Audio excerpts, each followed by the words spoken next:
हरे कृष्णा। हरे कृष्णा। हरे कृष्णा। समस्त भक्तों को हार्दिक स्वागत करते हैं आज का कार्यक्रम में। तो लास्ट सेशन में हमने डिस्कशन किया था कि किस प्रकार पूतना भगवान कृष्ण को मारने के लिए एक प्रकार की सुंदर स्त्री का रूप धारण करके यशोदा माई के जो अंतपुर है जहाँ पर भगवान कृष्ण शयन कर रहे थे वहां पर प्रवेश करती है। तो प्रवेश करके क्या करती है तो आज हम डिस्कशन करेंगे। तस्मिन् स्तनं दुर्जरा वीर्य उल्बणम् तस्मिन् स्तनं दुर्जरा वीर्य उल्बणम् तस्मिन् स्तनं दुर्जरा वीर्य उल्बणम् तस्मिन् स्तनं दुर्जरा वीर्य उल्बणम् घोर अंकमादाय शिशु ददाओ अथः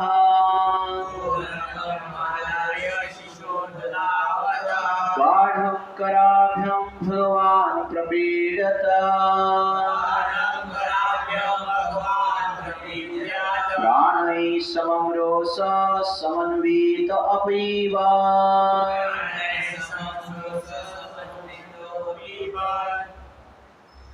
At that very spot, the fiercely dangerous Rakshasi took Krishna on her lap and pushed her breast into his mouth.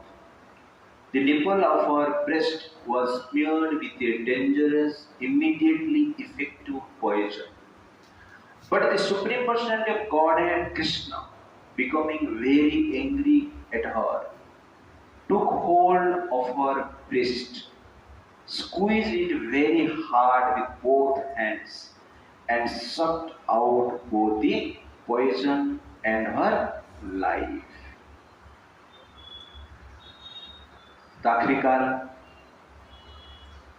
Putana भी भगवान कृष्ण को मारने के लिए यशोदा माई के अंतपुर में प्रवेश किया। प्रवेश करके तस्मिन् स्तनं दुर्जर वीर्यम उल्बणम्, पूतना अपना स्तन में दुर्जर वीर्य, strongly effective, immediately effective poison, original poison लगाकर गई थी।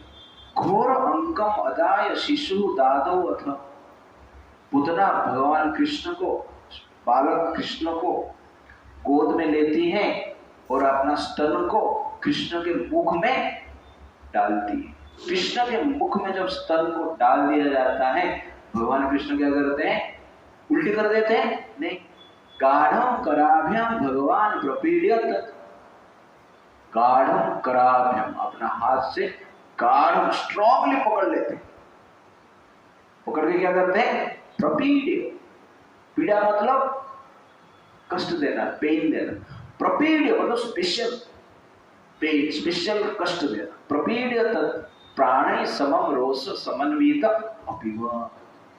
प्राण, प्राण को पी ली। क्यों प्राण को पी ली? दूध था ही नहीं। दूध नहीं था, क्योंकि पूतना का कोई लड़का लड़की पैदा ही नहीं हुए, इसलिए पूतना का स्तन तो बहुत बड़ा था लेकिन उसमें दूध नहीं था। फैक्ट्री बड़ा है, प्रोडक्शन जीरो। प्राणै समम रोष समन्वित अपीव। प्राण को पी ली। कैसे पी ली? रोष समन्वित, क्रोधित होकर भगवान ने पूतना का प्राण को ही पी ली। पूतना दूध देने के लिए गई थी, भगवान कृष्ण उसकी प्राण को ही पी लिए।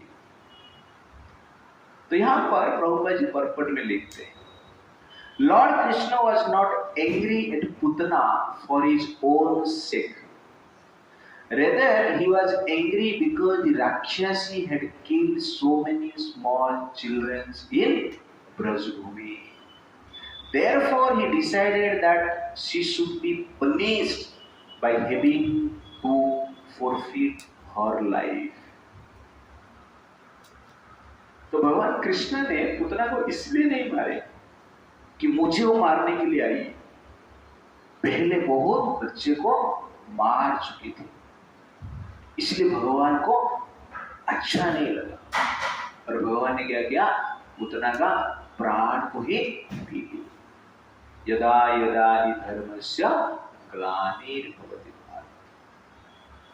तो यहाँ पर जब धर्म का ग्लानि होता है, पाप बढ़ता है, पाप किया जाता है, तो भगवान धर्म स्थापना करने के लिए आते हैं। इसलिए पहला एक्टिविटी में भगवान यहाँ पर धर्म स्थापना करने का रियल एक्टिविटी क्या होना चाहिए यहाँ पर दिखा रहे हैं। भगवान कृष्ण ने रास लीला स्टार्टिंग करने से पहले रास्कल किलिंग लीला प्रारंभ किए। धर्म स्थापना रास लीला से नहीं होता है, रास्कल किलिंग लीला से होता है। रास्कल मेंटालिटी को मारना पड़ेगा और रास्कल पर्सनालिटी को भी मारना होगा, तब जाके रास लीला में मजा है। तो रास लीला चलता रहेगा, उधर मान लो राक्षस लोग आ गए तो मजा आएगा नहीं, आएगा, डिस्टर्बेंस होगा। इसलिए धर्म स्थापना का जो हाईएस्ट एंड है वो रास लीला है, और धर्म स्थापना का जो बिगिनिंग पॉइंट है वो क्या है, रास्कल किलिंग लीला है। तो पहला एक्टिविटी भगवान यहाँ पर क्या करते हैं, पूतना को मारते हैं और बताते हैं कि वास्तव में धर्म का स्थापना कैसे होना चाहिए, मार्ग होना चाहिए। जो इनोसेंट पर्सनालिटी को मारते हैं, जो माँ भी अपना गर्भ में बच्चे को मारते हैं, एवर्सन करते हैं, उनको दंड देना अत्यंत आवश्यकता है। तो दंड से धर्म का स्थापना होता है, और धर्म जब स्थापना होता है तब जाके क्या होता है, धर्म का संस्थापना होता है। धर्म का स्थापना मतलब क्या है, राक्षस लोगों को मारना है, और धर्म संस्थापना अर्थ क्या है, रासलीला करना है, डांस करना है, कीर्तन करना है। लेकिन धर्म स्थापना नहीं होगा तो संस्थापना नहीं। इसलिए पहला एक्टिविटी में भगवान ऐसा नहीं है सीधा उठ के रासलीला चालू कर दी बचपन से। पहले क्या करते हैं, पहला टेररिस्ट अटैक ब्रजभूमि में जो होता है वो पूतना के द्वारा होता है, सुइसाइड बॉम्बर था। और भगवान क्या करते हैं, उस पूतना को मार देते हैं। जनरल वे में आजकल हम देखते हैं भगवान कृष्ण के लीला जब प्रस्तुत करते हैं कोई साधु संत कथाकार, तो भगवान का ब्रजभूमि का माधुर्य लीला को ज्यादातर प्रोट्रेट किया जाता है, फोकस किया जाता है। लेकिन रास्कल किलिंग लीला को फोकस नहीं किया जाता। किंतु वृंदावन में, ब्रजभूमि में रास्कल किलिंग लीला डेली चलता था, रास लीला कभी कभी होता था। आजकल हमारा कथा में उल्टा हो गया, रास लीला, माधुर्य लीला, मधुर कथा कंटिन्यूस चलता है, लेकिन वास्तव में भगवान कृष्ण का जो वीरता है उसको अधिक मात्रा में प्रोट्रेट नहीं किया जाता है। इसलिए वीरता और मधुरता ये दोनों को एक साथ प्रोट्रेट करना आवश्यकता है। ज्यादा मधुरता हो जाएगा तो क्या होगा, डायबिटीज हो जाएगा, और ज्यादा वीरता हो जाएगा तो क्या होगा, आतंकवादी हो जाएगा, आतंक बढ़ जाएगा। तो कहने का अर्थ है कि जब हम वीरता का पास टाइम सुनते हैं तो मन में वीरता की भावना आता है, और मधुरता का पास टाइम सुनते हैं तो मन में मधुरता की भावना आ जाता है। लेकिन दोनों की आवश्यकता है। तो जहां पर मधुरता और वीरता एक साथ चलता है उसको हम क्या कहते हैं, वृंदावन कहते हैं। जहां पर केवल वीरता चलता रहता है उसको हम क्या कहते हैं, द्वारका कहते हैं। इसलिए कथा में हमें भगवान कृष्ण का वीरता को भी दर्शाना है, उसके साथ साथ मधुरता को भी दर्शाना है। क्योंकि जो कथा जो हम सुनते हैं वो हमारा मेंटेलिटी बनाता है। तो वीरता का कथा नहीं सुनेंगे तो वीरता का मेंटेलिटी नहीं है। इसलिए वीरता का कथा सुनना अत्यंत आवश्यकता है। आतंकवादी अटैक करते टाइम आप माधुर्य लीला शुरू कर दी, क्या होगा? सीधा वैकुंठ चला जाएगा या गोलोक चला जाएगा, उधर जाकर डांस शुरू हो जाएगा, इधर अंतिम संस्कार होगा और उधर डांस शुरू करेगा। तो कहने का अर्थ है कि दोनों को एक साथ लेकर हमें चलना है। तो भगवान कृष्ण वृंदावन में कोई भी आतंकवादी अस्त्र शस्त्र से नहीं मारे, अपना पर्सनल टच से मारे। और पहला आतंकवादी को लिप का टच में मारे, अपना लिप को टच किए और पुतना मर गए। बाकी आतंकवादी है किसको पैर से टच करके मार दिया, किसको हाथ में टच करके मार दिया, किसको अपना हीट बढ़ा के मार दी। तो इस प्रकार अनेक राक्षस को भगवान ने मारा। Therefore, establishing dharma means simultaneously dancing and destroying. Establishing dharma means simultaneously singing and slaying. Establishing dharma means simultaneously worshipping and war. ये दोनों एक साथ चलना चाहिए, अदरवाइज धर्म स्थापना नहीं होगा। और धर्म स्थापना नहीं होगा तो रासलीला नहीं हो सकता है। जहां पर आतंक अधिक है वहां पर मधुरता किधर है, वहां पर हैप्पीनेस किधर है। इसलिए भीष्मदेव जनरली कहते हैं कि जिस देश में अराजकता चलता रहता है, जिस देश में आतंकवाद चलता रहता है, उस देशवासी किसी भी प्रकार से सुखी नहीं हो सकते हैं। उनके पास हर प्रकार की भोग्य वस्तु की उपस्थिति हो सकता है, लेकिन कोई भी भोग्य वस्तु से वो लोग आनंद प्राप्त नहीं कर सकते हैं जब उस देश में आतंक रहता है, अराजकता रहता है। इसलिए मधुरता का आनंद लेने के लिए वीरता का एस्टैब्लिशमेंट आवश्यकता है। जिस प्रकार स्वाद का आनंद लेने के लिए स्वास्थ्यवान होना अत्यंत आवश्यकता है, तो ठीक उसी प्रकार मधुरता का आनंद लेने के लिए एक प्रकार की सोसाइटी में पीसफुल वातावरण होना अत्यंत आवश्यकता है। आतंक और मधुरता एक साथ नहीं हो सकता। इसलिए भगवान यहाँ पर क्या करते हैं, पहले आतंक को मिटाते हैं और दिल्ली मिटाते हैं। जब भी आतंक आया भगवान उसको मिटाते हैं। इसलिए कृष्ण वीरता का भगवान है, उसके साथ साथ क्या है, मधुरता का भी भगवान। केवल मधुरता के भगवान कृष्ण नहीं है। केवल हम मधुरता को ही प्रोजेक्ट नहीं करना है, भगवान कृष्ण का वीरता को भी प्रोजेक्ट करना है, जिससे कि वीरता की भावना हमारा हृदय में प्रकट होगा। तो भीष्मदेव कहते हैं जब संसार में अराजकता बढ़ता है तब ब्राह्मण, वैश्य, शूद्र को भी हाथ में तलवार उठा के युद्ध करना चाहिए। वो क्षत्रिय राजा को मारना चाहिए, वो आतंकवादी को मारना चाहिए। और जो ये कार्य करता है उसका स्वर्ग का गति निश्चित हो जाता है, निश्चित रूप से वो स्वर्ग प्राप्त करता है। ये क्लैरिटी देते हैं। और ये कार्य हम नहीं करते हैं तो इस संसार में हम नरक में रहेंगे और अंत में कहां पे जाएंगे, नरक में जाएंगे। और पहला लीला में भगवान अपना वीरता दिखाते हैं। रोष समन्वित, भगवान यहाँ पर गुस्सा हो जाते हैं।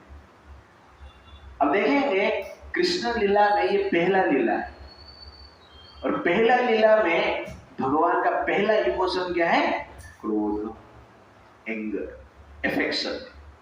क्या है, एंगर। तो कहने का अर्थ है, मैं इस प्रकार सोच रहा हूं कि भौतिक जगत में, मटेरियल वर्ल्ड में एंगर की अधिक आवश्यकता है, एफेक्शन से ज्यादा। एफेक्शन से ये संसार नहीं चलता है, ये संसार क्रोध से चलता है, भय से चलता है। एफेक्शन रेयरली काम करता है। एफेक्शन की आवश्यकता है, लेकिन एंगर की भी आवश्यकता है। और जो दुरात्मा है, आतंक है, उसको मिटाने के लिए हमें एंगर की आवश्यकता है। इसलिए क्रोध एक अस्त्र है। जिस व्यक्ति के पास क्रोध नामक अस्त्र है, तो बाकी अस्त्र उठेगा। क्रोध नामक अस्त्र हृदय में है ही नहीं, तो बाकी अस्त्र नहीं उठ सकता है। इसलिए क्रोध की भी आवश्यकता है। Anger creates danger, but anger is needed to avoid danger also. आप एंगर को प्रकट नहीं करेंगे तो डेंजर बढ़ जाता है, जो कि भारत का भी सिचुएशन है। इसलिए ये वीरता जो आवश्यकता है। Anger is like poison, if it is used properly it gives life.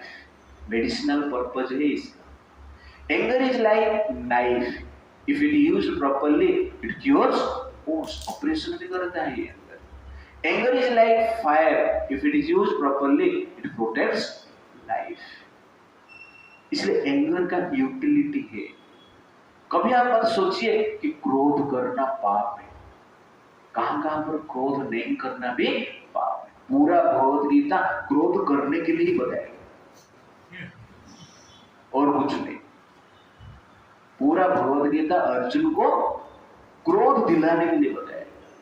क्रोध करो, यही तुम्हारा एफेक्शन है संसार के प्रति।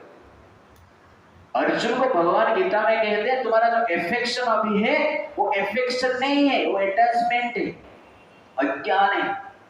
वास्तव में युद्ध में आप एंगर को प्रकट करेंगे तो आपका क्या है, वास्तव में एफेक्शन टू द सोसाइटी। कभी कभी क्रोध के द्वारा भी वास्तव में एफेक्शन को प्रकट किया जाता है। अग्नि, ठीक है नहीं? हाँ, इसलिए क्रोध करना आवश्यक है। क्रोध is a requirement, a need. क्या बोल रहे हैं कमलेश जी?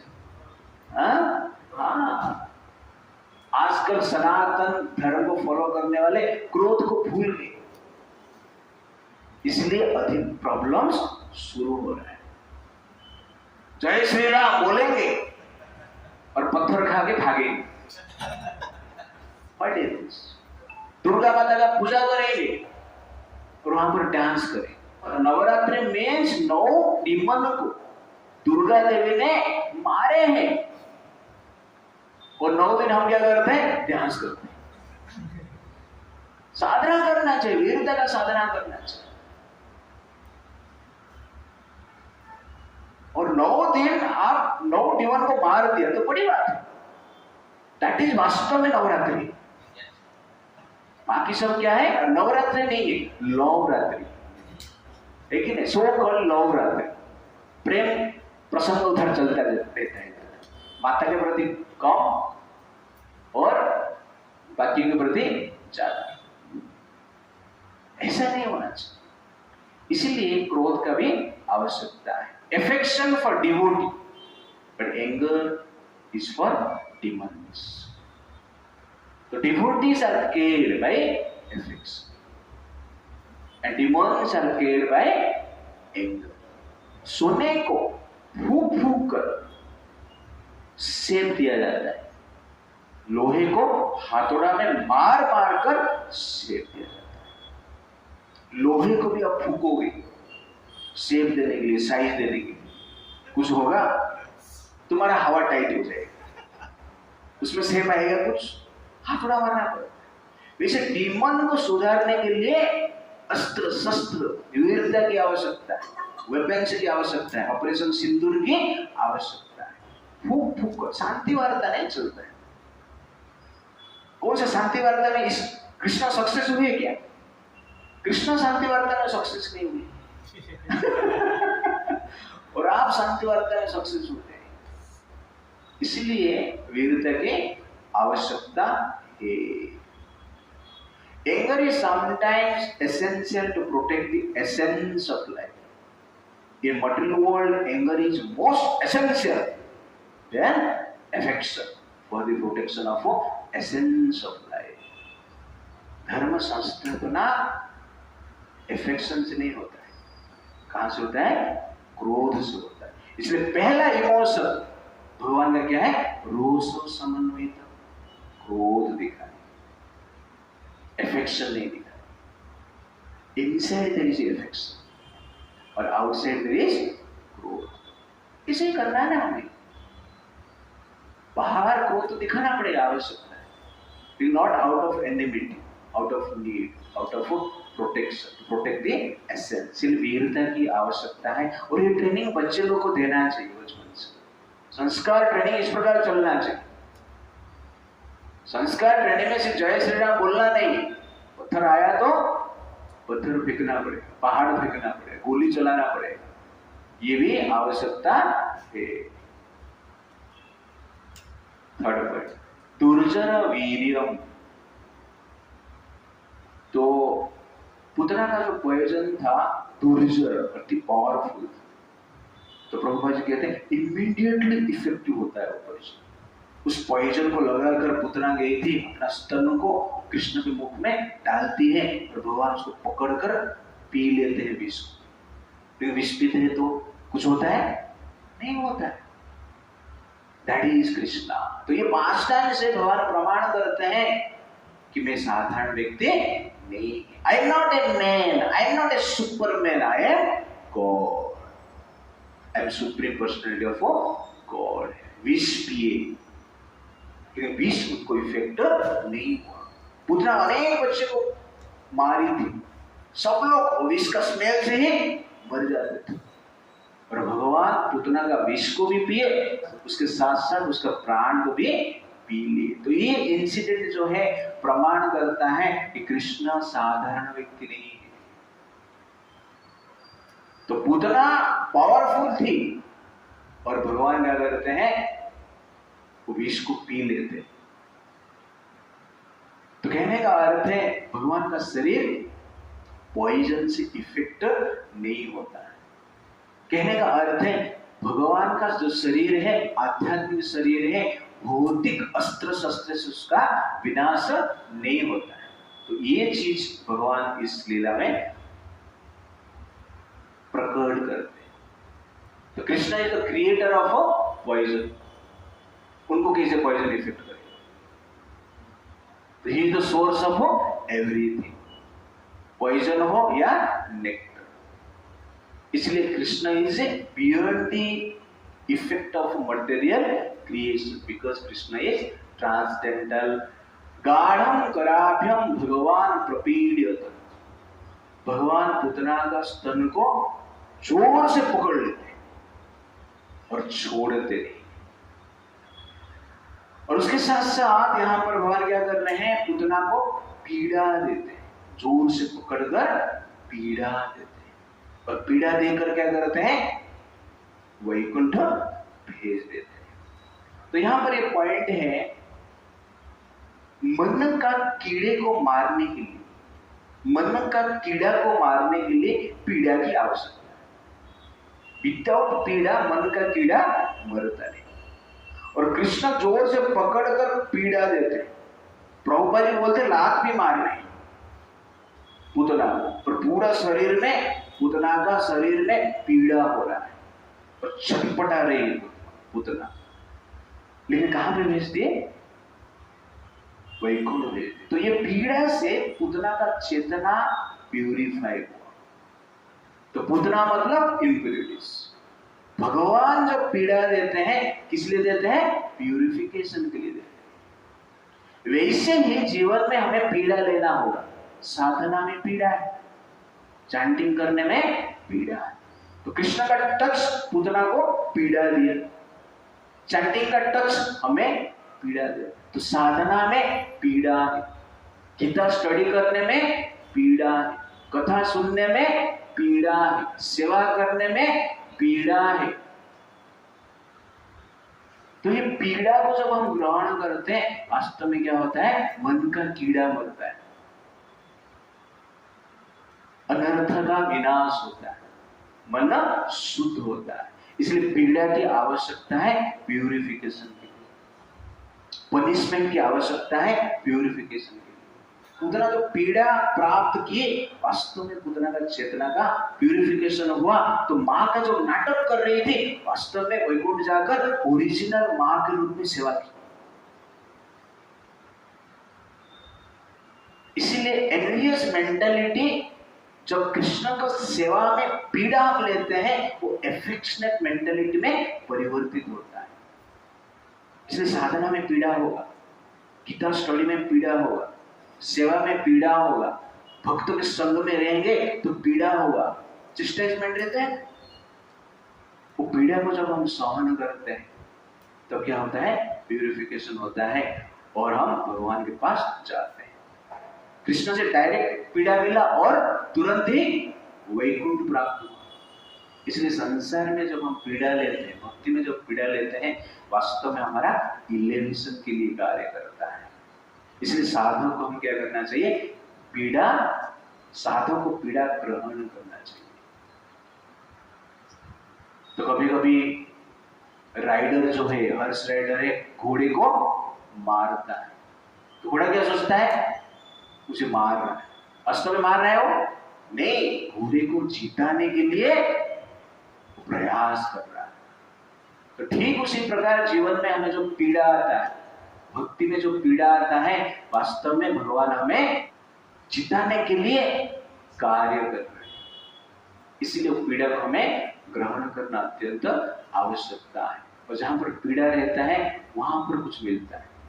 एक बार एक फार्मर था और भगवान को मिला, कहा भगवान आपका थोड़ा सिस्टम प्रॉब्लम ना। क्या प्रॉब्लम ना, हम खेती करते हैं, कभी भी आपका बारिश आ जाता है, बाद में सूखा आ जाता है, कभी बाढ़ आ जाता है, कभी कुछ ना कुछ हो जाता है, कुछ सिस्टमेटिक नहीं।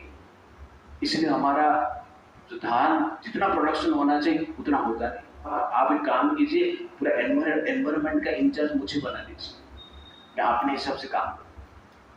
भगवान बोलते हैं ठीक तथा उसके बाद उसके कंट्रोल में सब कुछ आ जाता है। वो खेती करता है, धान लगाता है, ठीक है नहीं, और धान के बारिश का सीजन में धान होता है ना, तो पूरा आराम से बारिश होता है, हवा नहीं, कुछ नहीं, नॉर्मल जितना पानी चाहिए उतना होता है, ज्यादा गर्मी नहीं, पूरा ऐसी एयर कंडीशन में अपना खेती करता है। तो ऐसा 4 महीना हो जाता है, बड़े बड़े धान का पौधा बढ़ जाता है, वो क्या खुश हो जाता है, धान भी पक लेता है और धान को कलेक्ट करता है, देखता है कि धान के भीतर चावल है ही नहीं। आश्चर्य हो जाता है। एयर कंडीशन रूम में इसको हमने पालन पोषण किया था, धान तो है लेकिन भीतर क्या है, चावल नहीं। तो भगवान को फिर पुकारता है, ऐसा कैसे हो गया? तो भगवान कहते हैं तुमने केवल अपना धान का जो खेती पौधे आराम दिया, पीड़ा नहीं दिया। जो पीड़ा मिलता है अंदर से कुछ बनता है, पीड़ा नहीं मिलता है कुछ बन नहीं पाता। इसलिए ऐसी रूम में तुमने धान को उगाया, इसलिए बाहर से तो चकाचक दिख रहा है, फिर अंदर क्या है, चावल है ही नहीं। इसलिए जीवन में सब्सटेंस चाहिए, जीवन में हमें कुछ बनना है तो पीड़ा की आवश्यकता है, भक्त भी बनना है तो पीड़ा की आवश्यकता है, वैकुंठ के लिए उपयोगी बनना है तो पीड़ा की आवश्यकता है। इसलिए भगवान क्या करते हैं, पूतना को पीड़ा देते हैं। Where there is struggle, there is substance. No struggle means no substance. The struggle is essential in our life. उसके बाद भगवान पूरा जोर से उसको पकड़ ले, छोड़ नहीं रहे।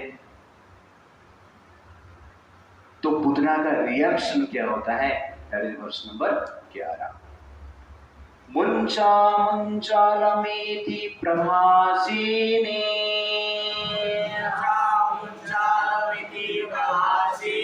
मुंचा मुंचालमेति प्रभासिने, निष्पीड्यमाना अखिल जीव मर्माणि,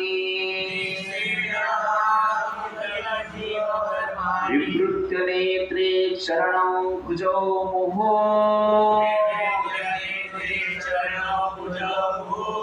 प्रश्वीनगात्रा क्षिपते रुरोधः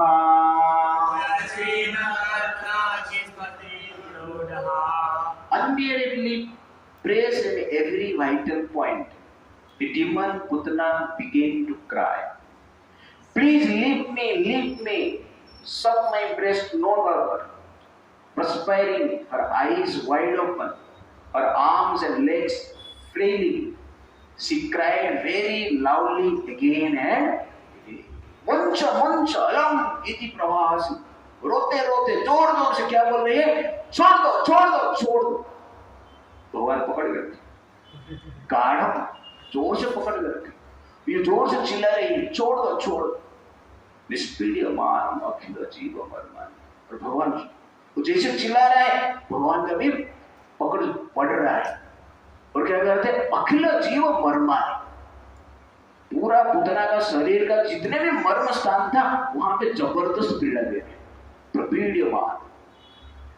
तो ये पीड़ा से पुतना छटपटाती है, आंख उसका बड़ी हो जाती है और हाथ पैर को हिलाते हुए आकाश में उड़ रही है. अभी तक नीचे नहीं गिरा है. ब्रह्मा जी कहते हैं Krishna also began to kick her with his legs to punish her properly for her mischievous activities. तो यहाँ पर एक पॉइंट है कि भगवान कृष्ण पुतना का स्तन को पकड़ लिया, मतलब पुतना को पकड़े. पुतना छोड़ने के लिए बार बार चिल्लाती है, कृष्ण छोड़ते नहीं. कहने का अर्थ है कृष्ण जिसको एक बार पकड़ ली उस व्यक्ति को कृष्ण कभी छोड़ते नहीं. आप सोचिए, विष देने वाले को कृष्ण ने छोड़ा नहीं तो दूध पिलाने वाले को कृष्ण छोड़ेंगे कैसे? छोड़ सकते हैं? नहीं छोड़ सकते. विष देने वाले को इतना प्रेम तो दूध पिलाने वाले को कितना प्रेम होगा आप सोचिए. ईर्ष्या से जो व्यक्ति आई, मारने के लिए जो व्यक्ति आए, उसको भगवान ने इतना प्रेम दिखा रहे, छोड़ नहीं रहे. जो प्रेम से भगवान के शरण में आते हैं उनको भगवान कभी छोड़ेंगे क्या? इसलिए लीला होप गिविंग पास टाइम. किसी कैसे भी हो क्या करना चाहिए? भगवान के पास आना चाहिए. तो तब तक भगवान के पास रुकना चाहिए जब तक भगवान आपको पकड़ते रहे. उससे पहले भागना पड़ता. उससे पहले भाग जाएगा तो प्रॉब्लम हो जाएगा. और भगवान एक बार पकड़ लिया तो आप चाहेंगे तो भी छूट नहीं पाएंगे. भगवान के हाथ से कौन छूटेगा? संसार के हाथ से छूट सकते, भगवान के हाथ से नहीं छूट सकते. इसीलिए आप कभी भी कृष्ण को पकड़ने के लिए ट्राई मत करो, क्योंकि कृष्ण बहुत बड़े हैं. उनको आप छोटे हाथ से कैसे पकड़ लेंगे? हम छोटे हैं और कृष्ण बहुत बड़े हैं, उनका हाथ भी बड़े हैं और हमें पकड़ देंगे, रह जाएगा उनका हाथ, निकलने का कोई चांस ही नहीं. इसीलिए ऐसा काम करो कि कृष्ण आपको पकड़ेंगे. पुतना ने वही किया है, स्तन को लेके कृष्ण के मुंह में डाल दिया, इसलिए कृष्ण उनको पकड़ लिया. अब देखेंगे भगवान कृष्ण के पूरा शरीर पुतना को टच किया है, लिप्स भी, जीवा. इतना कृपा किसको नहीं मिला है?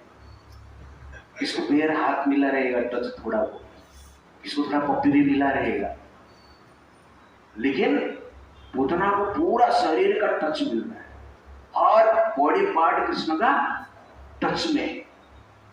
तो दिस इज एग्जैक्टली भगवान का स्पेशल कृपा है. किसके प्रति? विष देने वाली मां के प्रति. तब सोचिए भगवान कृष्ण कितना दयालु है. बस आपको क्या करना है? देने के लिए जाना है, लेने के लिए. तो कृष्ण को कुछ देने के लिए आप जाते हैं तो कृष्ण आपको क्या देते हैं? डायरेक्ट वैकुंठ ही दे देते हैं, डायरेक्ट गोलोक ही दे देते हैं. इसलिए कृष्ण को पकड़ने के हम प्रयास नहीं करना चाहिए। ऐसा सेवा करो जैसे कि कृष्ण हमें पकड़ेंगे। आप कृष्ण को पकड़ेंगे तो छूटने का चांसेस ज्यादा है। कितना ताकत है तुम्हारा भगवान को पकड़ने का। कृष्ण आपको पकड़ लेंगे, दुनिया का कोई भी ताकत छुड़वा नहीं सकता। इसलिए हमें भगवान की सेवा करना चाहिए और भगवान सेवा से संतुष्ट होकर भक्त को क्या करते हैं, पकड़ लेते हैं। वास्तव में आप देखेंगे माया किसको पकड़ता नहीं, माया किसको पकड़ता नहीं। जीव को माया नहीं पकड़ता है। दारू डायरेक्ट बॉटल से निकलकर आपका मुंह में नहीं गिरता है। आप दारू का बोतल को पकड़ते हो, उठाते हो, मुंह में डालते हो, तो माया को पकड़ा वो। दारू का बोतल आपको पकड़ता है नहीं, आप दारू का बोतल। वैसे ही माया हमें नहीं पकड़ता है, हम क्या करते हैं, माया को पकड़ते हैं। कृष्ण उल्टा है। कृष्ण क्या करते हैं, भक्त को पकड़ते हैं। तो हम माया के पकड़ में आ जाते हैं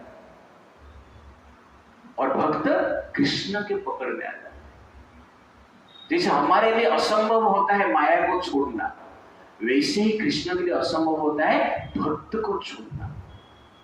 माया का प्रेम में हम फंस जाते हैं और कृष्ण भक्त का प्रेम में फंस जाते हैं। कृष्ण भी फंसते हैं, नहीं तो फंसने का क्वालिटी आया कहां से?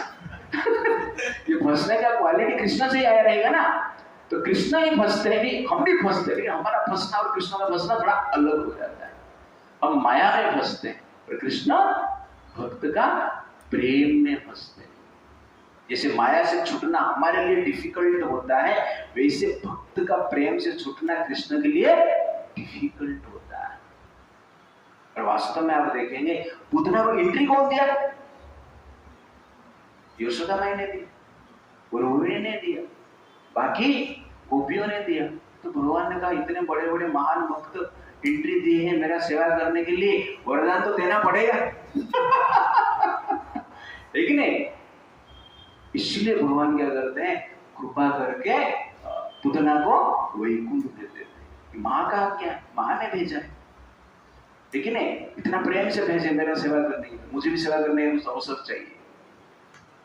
तो इसीलिए जब प्योर डिवोटीज आपको भगवान के सेवा में एंट्री देते हैं, आप विष में देंगे तो कहां पर पहुंचेंगे, वैकुंठ में पहुंचेंगे। विष मत देना। तो भगवान एक्चुअली पूतना को वैकुंठ में इसलिए पहुंचा दिया, क्यों? मेरे मां ने भेजी। तो इसीलिए कोई भी कार्य हमें क्या करना चाहिए, एक भक्त के कनेक्शन में करना चाहिए, प्योर डिवोटी का कनेक्शन में करना चाहिए। तो उसका फल क्या होता है, गारंटी होता है। डायरेक्ट घुसेंगे तो प्रॉब्लम है, डायरेक्ट घुसने ही नहीं देंगे, कृष्ण को पता है ना सब कुछ। लेकिन जो भक्त आज्ञा देते हैं, कृष्ण क्या करते हैं, बंध जाते हैं। तो हम माया में बंध जाते हैं और कृष्ण भक्त का प्रेम में बंध जाते हैं। दैट इज एक्चुअली क्या है, पावर ऑफ लॉ। और यहाँ पर भगवान कृष्ण का स्पेशल कृपा है, विष देने वाले को भगवान ने गोलोक भेज दिया। तो प्रेम और अमृत देने वाले को छोड़ेंगे क्या? विष देने वाले को छोड़ते नहीं, तो अमृत देने वाले को छोड़ेंगे, पीछे पीछे भागेंगे। आप छोड़ना चाहेंगे तो भी पीछे पीछे भागेंगे। That is Vrindavan past time. तो इस प्रकार इस लीला से भगवान कृष्ण का जो कृपा है हमें समझ में आता है। इसलिए पूतना किलिंग लीला जो है वास्तव में क्या है, भगवान का कृपा को प्रदर्शन करता है। तो कृष्ण यहाँ पर एक्सटर्नली एंगर दिखाते हैं, बट इंटरनली क्या है, एफेक्शन को प्रकट करते हैं। और एक पॉइंट यहाँ पर, evil approach to Krishna also give divine life। तो पूतना आप यहाँ पर देखेंगे evil intention से गई थी, मारने के लिए गई थी। भगवान ने इतना का एफर्ट को एक सेवा के रूप में ली और पूतना को भगवान ने उद्धार कर दिया। तो कहने का अर्थ है somehow or other भगवान का सेवा में लगना चाहिए।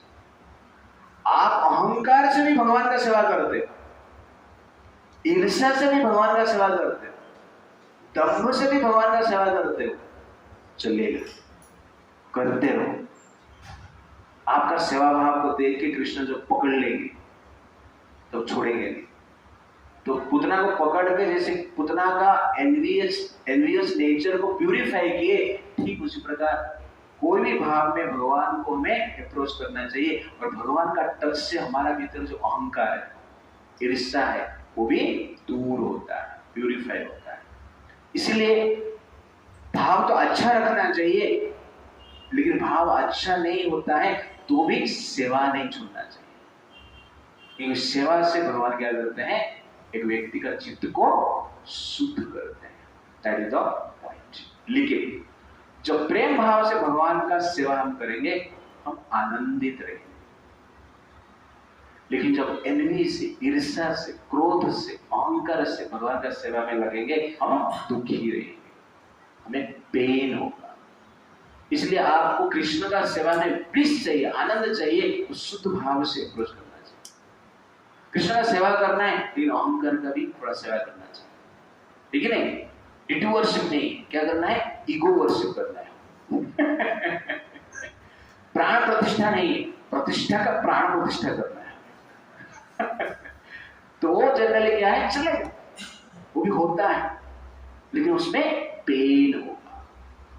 इसलिए हमें भगवान का प्राण प्रतिष्ठा करना चाहिए, अपना प्रतिष्ठा का प्राण प्रतिष्ठा नहीं करना चाहिए। तो आजकल में ज्यादातर लोग भगवान का प्राण प्रतिष्ठा का नाम पे क्या करते हैं, अपना प्रतिष्ठा का प्राण प्रतिष्ठा करते हैं, उसके लिए कभी कभी प्राण भी दे देते हैं और प्राण भी ले लेते हैं।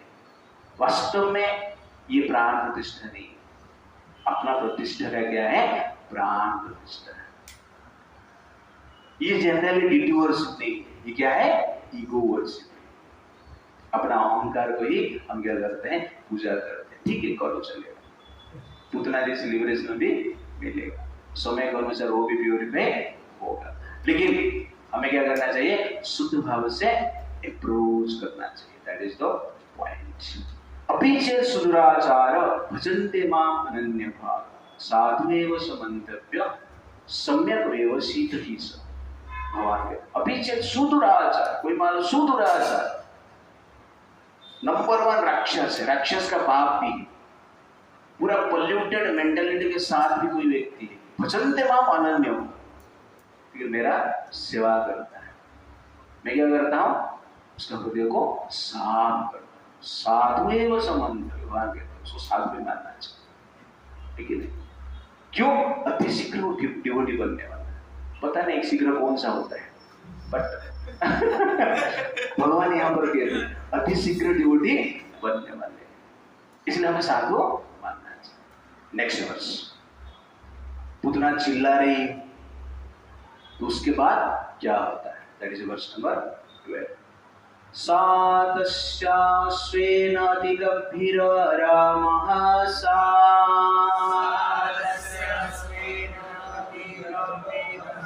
स अत्रि महीद्याौ च चल सग्राहा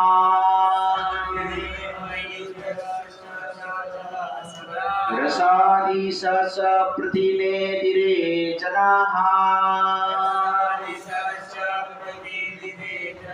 वेदोक्षितो वज्रनिपात संकाया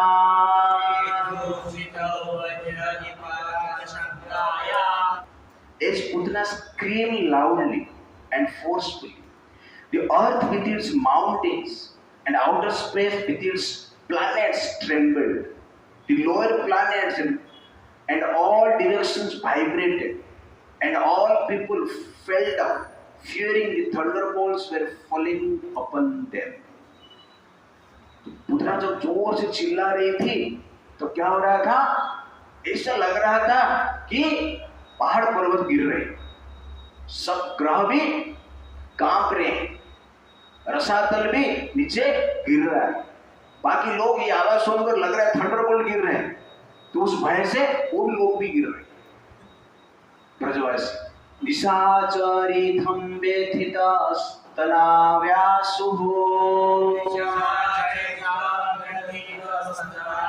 व्यादाय केशवाश्चरणौ भुजोऽपि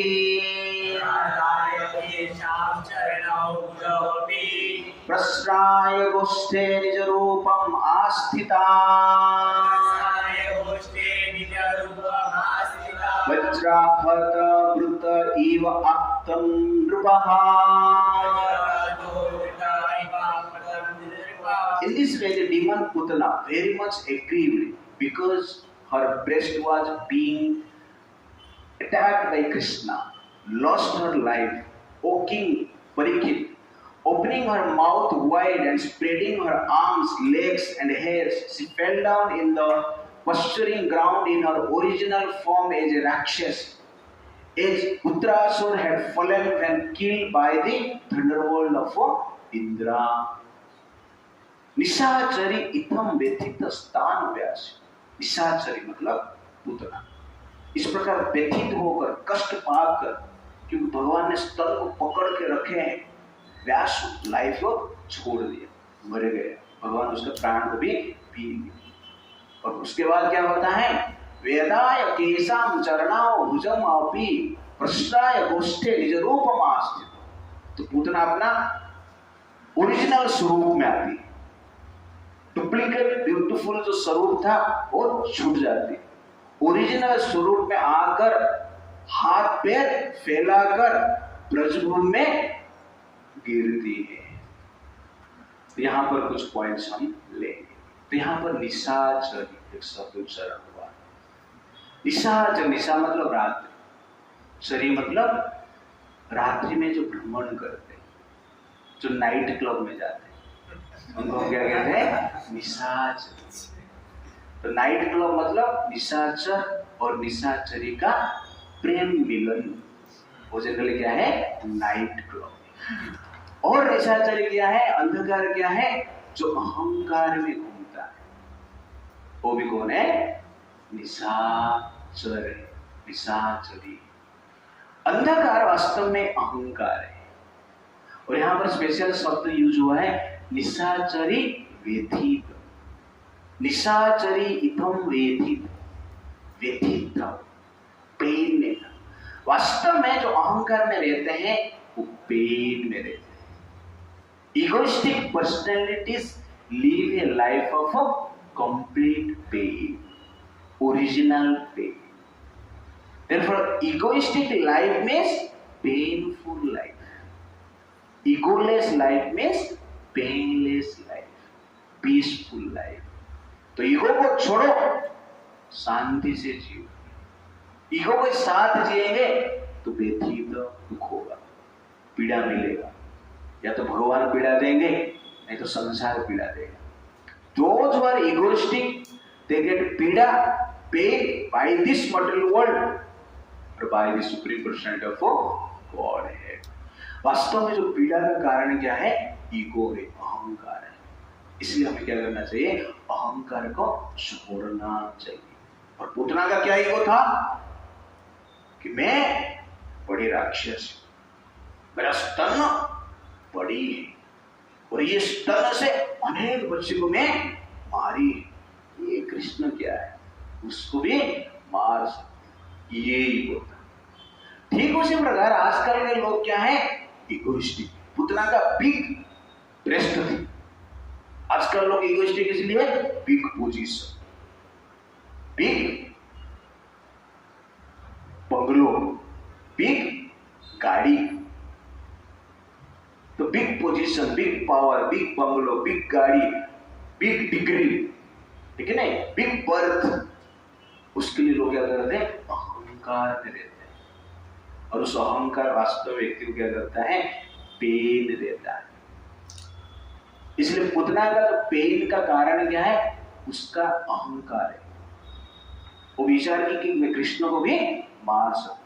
वैसे बिग पर्सनैलिटी क्या करते हैं? अन्य व्यक्ति को मारते हैं अपना वाणी से, अपना विचार से, और कभी कभी अपना हाथ से, because of pride for their big position.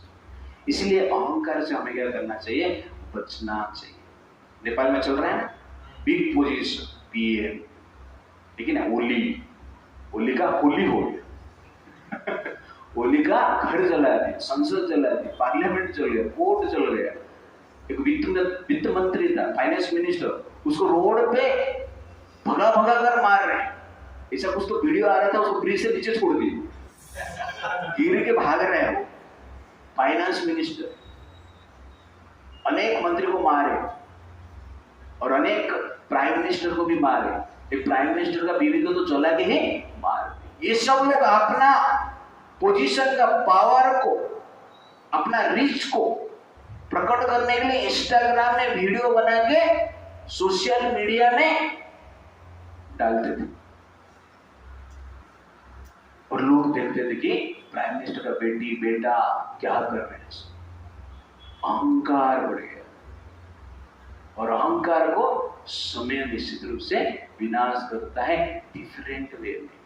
अति दर्पे लंका, अति माने चकोर। अति अहंकार के कारण लंका का विनाश हो गया और अति अहंकार के कारण कौरव का विनाश हो गया।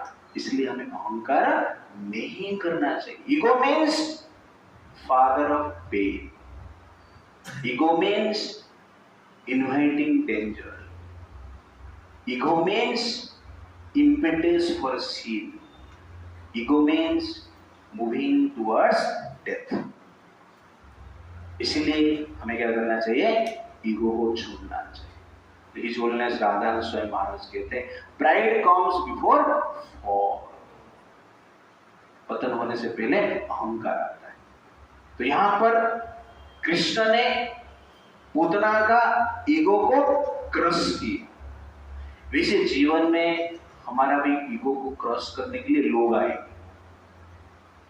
वाइफ के रूप में कोई आएगी, हस्बैंड के रूप में कोई आएगा, बेटा बेटी के रूप में कोई आएगा, फ्रेंड के रूप में कोई आएगा। ईगो को क्रॉस करने, सबका ईगो क्रॉस होगा ही होगा।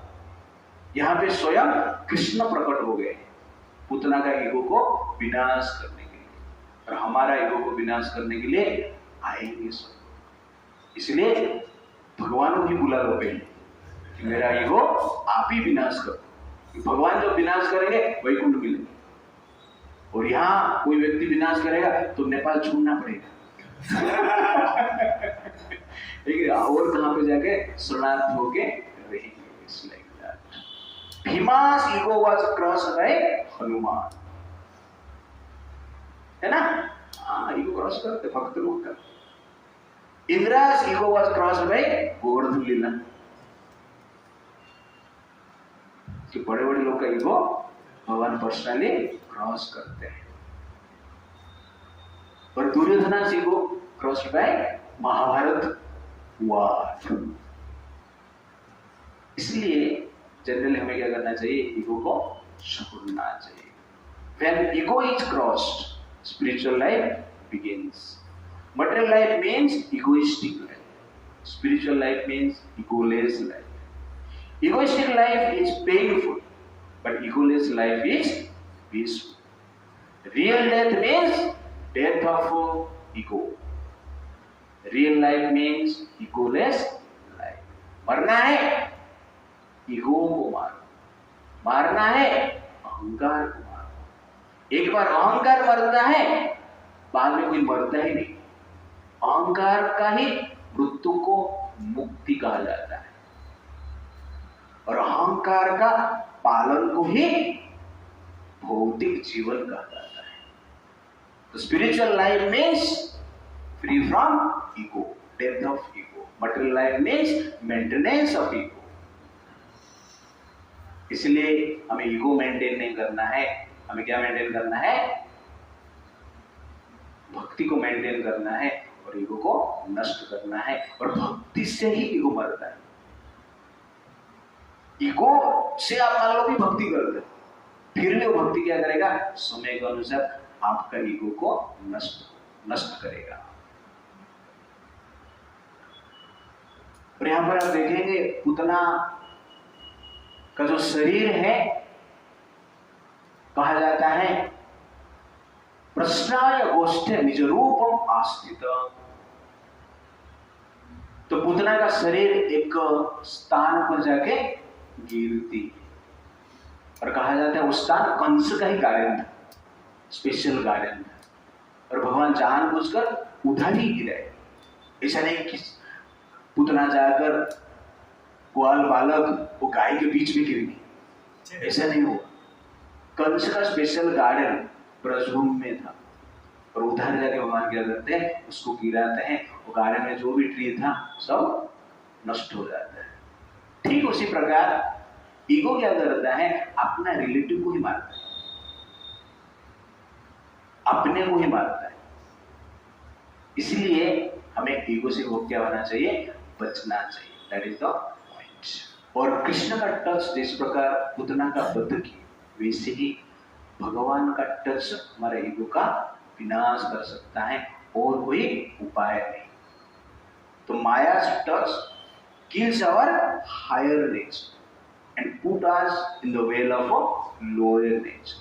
But Krishna's touch kills our lower nature and put us in the higher nature. इसलिए कृष्ण का टच में रहना अत्यंत आवश्यकता है। वर्तमानापि तद्देहा त्रिगापीयूत अंतराद्रुमा सूर्णायमास राजेन्द्र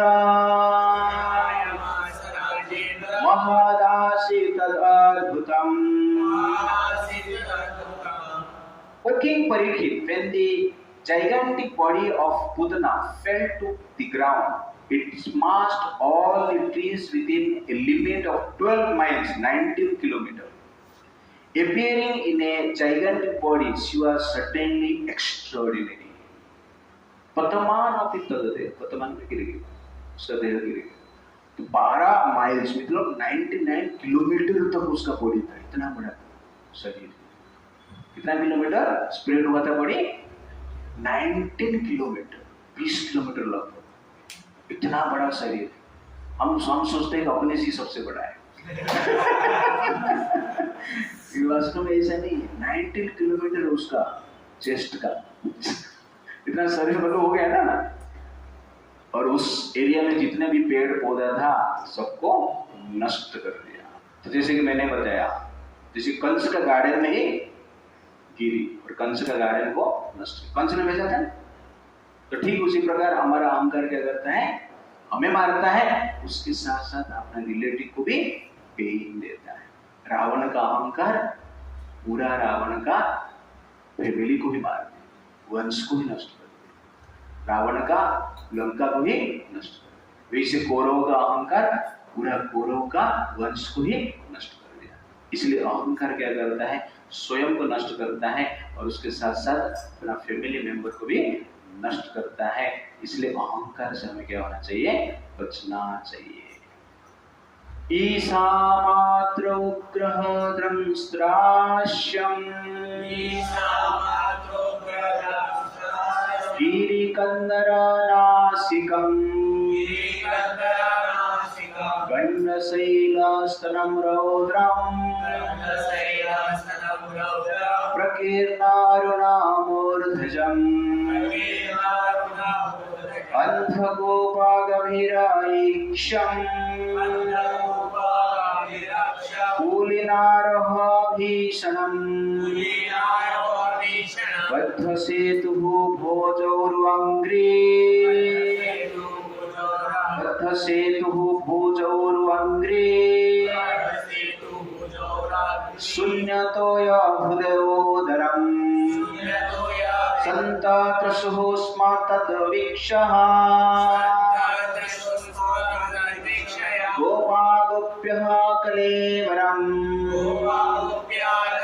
पूर्वं तु तन्निशवन्निता पूर्वं तु तन्निश्ववनिता हृत्कर्णः मस्तकः। तो इस वर्ष में पुतना का बॉडी का डिस्क्रिप्शन हुआ है। कैसा? The Rakshas's mouth was full of teeth, each resembling the front of a plow.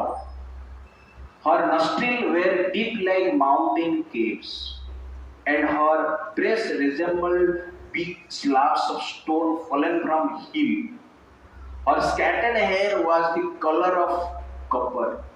The sockets of her eyes appeared like deep blind wells. Her beautiful thighs resembled the banks of a river. Her arms, legs, feet seemed like big bridges, and her abdomen appeared like a dried off lake. The hearts, ears, and heads of the cowed men and women were already shocked by the Rakshas's screaming. And when they saw the fierce wonder of her body, they were even more frightened. तो ये special description of पुतनास body है। तो पुतना को body को generally मैंने ego के साथ compare किया। ईश्वर मात्र उरुगम दंष्ट्राश, तो उसका जो दांत था बड़ी बड़ी तो थी, उसके साथ साथ हल जो है, प्लाव जो है, उसका अग्रभाग जैसे दिख रहा था दांत। 19 किलोमीटर है ना, तो उसके हिसाब से दांत भी रहेगा। तो दांत मतलब छोटा नहीं है, वो दांत प्लाव जैसे, प्लाव का अग्रभाग जैसे दिख रहा था। तो ईगो क्या करता है? प्लाव क्या करता है? ड्रिल करता है। तो ईगो क्या करता है? दूसरे का दिल को ड्रिल करता है, पेन देता है। इसलिए हमें क्या करना चाहिए? ईगो से बचना चाहिए। गिरी कंदर नासिकम, उसका नाक कैसे दिखता था? जैसे कि पहाड़ का गुफा जैसे, बड़ा बड़ा गुफा रहता है ना, ये गुफा तो दिख रहा है ना इधर, तो वो बड़ा बड़ा गुफा रहता है, पहाड़ का गुफा। तो कहने का अर्थ है गुफा में कौन रहता है? एनिमल्स रहते हैं, वाइल्ड एनिमल्स रहते हैं। वैसे ही जो इगोइस्टिक पर्सनालिटी है ना, वो वाइल्ड एनिमल जैसे एक्ट करता है, अन्य को निंदा करता है, अन्य का अपमान करता है, अन्य का कंप्लेन करता है, कंपैरिजन करता है। इसलिए हमें ईगो से बचना चाहिए। गंधा शैल स्तनम रौद्रम, और उसका जो स्तन था कैसे दिख रहा था? जैसे कि पहाड़ से पत्थर गिरा है, ऐसा दो स्तन, बड़े बड़े पत्थर गिरा हुआ दो स्तन ऐसे दिख रहा था। तो कहने का अर्थ है कि जो स्टोन है उसमें कुछ उगता नहीं। तो इगोइस्टिक पर्सन जनरली का भाषा सुंदर नहीं होता है और बिहेवियर भी मधुर नहीं होता है। It's like that, good quality से डिवोइड रहता है। प्रकीर्ण अरुण मूर्धजम, और उसका जो बाल क्या था? तांबे का कलर का था, तांबे जैसे दिखता है ना, ठीक है ना, रेड रेड कलर करते हैं ना आजकल बाल को। तो राक्षस लोग पहले उनका हेयर स्टाइल था, पहले सैलून में जाकर वो क्या करते हैं? रेड कलर करके आते हैं। तो रेड कलर जो है लस्ट का प्रतीक। तो वैसे इगोइस्टिक पर्सन के भीतर क्या होता है? लस्ट अधिक मात्रा में होता है। It's like that. अंधकूप गभीर इक्षम, और आंख कैसे दिख रहा था? कुआं जैसे दिख रहा था, जिसमें पानी नहीं रहता है, ऐसा कुआं जैसे दिख रहा था। वैसे ही इगोइस्टिक पर्सन के हृदय में ईगो रहता है, इसलिए वो किसका उपकार नहीं करता है। कुआं मतलब परोपकार करता है, पानी देता है। लेकिन इगोइस्टिक पर्सनालिटी जो रहते हैं, इसका उपकार नहीं करता है। वो कुआं में कोई गिर गया तो मर जाएगा।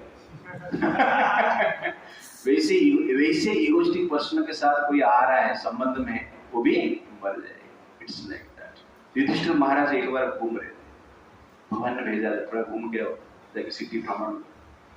तो युधिष्ठिर महाराज घूम कर आए और भगवान, मैंने एक आश्चर्य चीज देखा। क्या देखा? ना मैंने देखा एक कुआं जिसमें पानी नहीं, लेकिन उसके आजू बाजू में 4-5 कुआं है, पानी भरा हुआ है, बीच का कुआं में पानी नहीं। मुझे आश्चर्य लगा, इसका कारण क्या है? तो भगवान कहते हैं कलयुग में ऐसा सिचुएशन होगा। चारों ओर रिच पर्सन रहे और बीच में गरीब तड़पता रहेगा।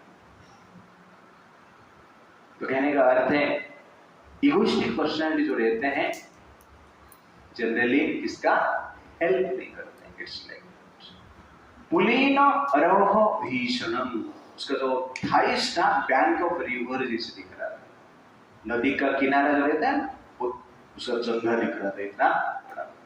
तो नदी का किनारा क्या करता है, पानी को रोक के रखता है। तो ठीक उसी प्रकार इगोइस्टिक पर्सनालिटी क्या करते हैं, हृदय में जो भक्ति है उसको प्रकट होने नहीं देता है। माने इगोइस्टिक पर्सनालिटी भक्ति कर नहीं पाते हैं। बद्ध सेतु भुज उरु अंग्री, her arms legs and feet seem like big bridges, बड़ा बड़ा ब्रिज जैसे दिख रहा है। तो आप इमेजिन करो एक ब्रिज, आर्म और फीट्स लेग्स। तो ब्रिज में क्या होता है, ब्रिज क्रॉस कर जब जाते हो ना तो पानी का टच नहीं होता, बोटिंग नहीं कर पाए स्पेशली। तो कहने का अर्थ है कि इगोइस्टिक पर्सनालिटी के जीवन में भक्ति का मजा नहीं होता है। शून्य तोय हृदय उदरम, और उसका पेट क्या है, एक बड़ा हृदय जैसे दिख रहा है, लेक जैसे दिख रहा है, लेकिन उसमें पानी नहीं था। जैसा पेट था उसका, इतना बड़ा पेट, लेक जैसे। तो ठीक उसी प्रकार वास्तव में जो इगोइस्टिक पर्सन रहते हैं उनके हृदय में गुड क्वालिटीज नहीं है, उसके साथ साथ भक्ति का भाव नहीं, प्रेम नहीं। इस प्रकार हम सोच सकते हैं कि इगोइस्टिक पर्सनालिटी का मेंटालिटी कैसे है। तो इस प्रकार के डिस्क्रिप्शन से ईगो का जो एक्टिविटी कार्य है, सिम्टम्स है, हम जान सकते हैं। और यहां पर सबसे बड़ा बात क्या है, पूतना ब्यूटीफुल रूप लेके एंट्री मारी थी, लेकिन जो बाहर निकली कैसा रूप से आई, अगली रूप से आई। तो भगवान हर व्यक्ति के जीवन में इस प्रकार की स्थिति क्रिएट करे। जो भी अगले भाव से इस्कॉन में एंट्री किया है, एक दिन कृष्ण का टच से उसका अगली नेचर बाहर आएगा। तो रॉन्ग इंटेंशन में भक्ति आप कर रहे हो, इस्कॉन में घूम रहे हो, डिवोटी जैसे लग रहे हो, लेकिन भगवान समय के प्रभाव से एक दिन क्या करेंगे, अपना ओरिजिनल नेचर को प्रकट करेंगे। और जो पीड़ा होता है ओरिजिनल नेचर प्रकट हो जाता है। पीड़ा से ओरिजिनल नेचर को आपको बांध के रख नहीं सकते। तो जीवन में ऐसी स्थिति क्रिएट होगा कि अपना इंटेंशन, अपना अगली नेचर, छुप छुप के जो कार्य हम करते रहते हैं, ओके ना, और दिखाते रहते हैं कि हम बड़े बड़े महान भक्त हैं, एक दिन क्या हो जाएगा, प्रकट हो जाएगा पूरा समाज के सामने। लेकिन वो प्रकट होने के पश्चात उस परिस्थिति को आप नम्र भाव से एक्सेप्ट करते हो तो ट्रांसफॉर्मेशन होता है। एक्सेप्ट नहीं करते हैं तो ट्रांसफॉर्मेशन नहीं होगा। तो धृतराष्ट्र का केस में आप देखेंगे, वारणावर्त में पांडवों को जलाकर विनाश करने की चेष्टा की, लेकिन प्रकट हुआ, सबको पता चला कि धृतराष्ट्र ने एक्सेप्ट नहीं, लेकिन एंड में भीम को मारने के प्रयास, पता चल गया उसका इनर नेचर, लेकिन एंड में एक्सेप्ट करता है, मेरा गलती हो गया। उसके बाद धृतराष्ट्र का हृदय चेंज होता है। इसलिए गलती को जब हम एक्सेप्ट करते हैं, वास्तव में भगवान की कृपा से हमारा हृदय परिवर्तन होता है। इसलिए हमारा गलती को हमें क्या करना चाहिए, एक्सेप्ट करना चाहिए। एक्सेप्टेंस क्या करता है, हार्ट ट्रांसफॉर्म करता है। इसलिए एक्सेप्टेंस अत्यंत आवश्यकता है। बालम च तस्या उरासी क्रीडन्तम् अकुटाभयम् कुप्यातूर्णं समाभित्य चक्रुर्जातः सम्भ्रमः Without fear, the child Krishna was playing on the upper portion of Putana Rakshasi's breast. When the gopis saw the child's wonderful activities, they immediately came forward with great jubilation and picked him up. Balam Jatasya Urasya Balam, छोटा Krishna, little Krishna, ठीक है नहीं? क्या कर रहे हैं? क्रीडंतम कुटोभयो, निर्भीक होकर। अच्छा फील्ड मिला है, 19 किलोमीटर सॉफ्ट फील्ड है, और वहां पर भगवान क्या कर रहे हैं? ऐसा कोई फील्ड दे सकता है? इतना सॉफ्ट फील्ड। पूतना का बॉडी में भगवान खेल रहे हैं, और ये देखकर गोपियां क्या करते हैं? आनंदित हो जाते हैं और कृष्ण को उठा के लेके आते हैं। अब देखिए, पहले भगवान ने पूतना का जीवन ले लिए और अंत में उसके शरीर में क्या कर रहे हैं? खेल रहे हैं। तो कहने का अर्थ है, जब ईगो नष्ट हो जाता है, जिसका हृदय से ईगो नष्ट हो जाता है, उसके हृदय में कृष्ण क्या करते हैं? क्रीड़ा करते हैं। उससे पहले पीड़ा देते हैं। तो ईगो नष्ट करने के लिए भगवान पीड़ा देते हैं, और ईगो नष्ट होने के बाद भगवान क्या करते हैं? क्रीड़ा करते हैं। तो जो नम्र रहते हैं उनके हृदय में भगवान क्रीड़ा करते हैं, और जो ईगोइस्टिक रहते हैं उनके हृदय को भगवान क्या करते हैं? पीड़ा देते हैं। तो first Krishna slay our ego, then play with us. First of all, he slays, then he plays. If you want to play with Krishna, then ready to slay your ego. भगवान के साथ खेलना है ना, तो क्या करना पड़ेगा? पहले ईगो को नष्ट करो। अहंकार जब नष्ट होता है, भगवान क्या करते हैं? खेलते हैं। इसलिए ये पूतना का लीला में अनेक लेसन हम ले रहे हैं, और वास्तव में ये लेसन जब हम जीवन में अप्लाई करते हैं, तो अंत में क्या मिलता है? प्रेम मिलता है। क्या मिलता है? प्रेम मिलता है। लेकिन इस लीला को इस संदर्भ में आपको क्या करना चाहिए? देखना चाहिए, स्टडी करना चाहिए। हरे कृष्णा कृष्णा कृष्णा हरे हरे, हरे राम राम राम हरे। तो कृष्ण को पूतना के शरीर से उठाकर लेने के पश्चात गोपियां, यशोदा देवी, रोहिणी देवी क्या करते हैं? कृष्ण को लेकर, कृष्ण का प्रोटेक्शन के लिए क्या विचार करते हैं, हम देखेंगे नेक्स्ट। हरे कृष्ण।